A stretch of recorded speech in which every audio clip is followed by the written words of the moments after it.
विज्ञान विषय में अध्याय जीवों का विकास का अध्ययन कर रहे हैं। आप सभी बच्चों को मालूम है कि जीवों का विकास कैसे हुआ। आज से प्राचीन काल में एक बहुत बड़ा जीव होता था और उस जीव का नाम क्या है आप बताइए? डायनासोर। वेरी गुड, ताली बजाओ इसके लिए। तो डायनासोर उस समय पाया जाता था और हमारे जबलपुर के पास लमेटा घाट में जो है उसका अवशेष मिला। मैं ये जानना चाहूंगा कि जब डायनासोर था तो उस समय कौन कौन से जीव जंतु पेड़ पौधे पाए जाते थे आप बताइए?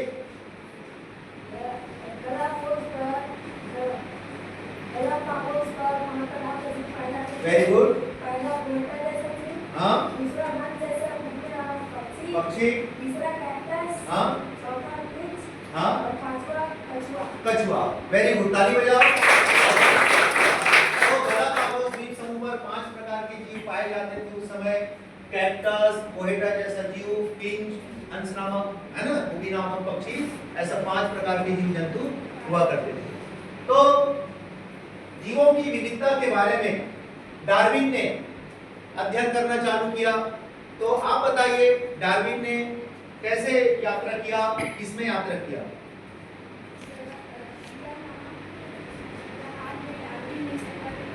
हाँ,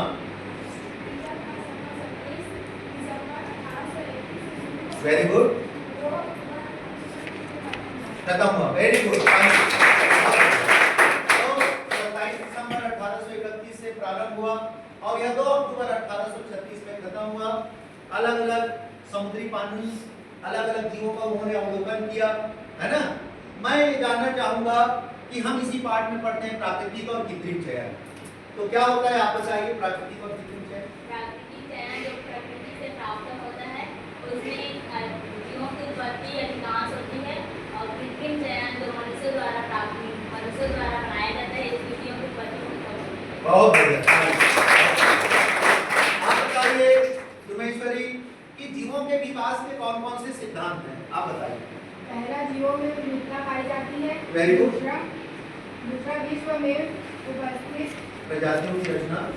दूसरा, विश्व में उपस्थित प्रजातियों की रचना एक झटके में नहीं बल्कि पहले से मौजूद प्रजातियों से हुई है। तीसरा, नई जातियों की उत्पत्ति पहले से उपस्थित प्रजातियों से हुई है।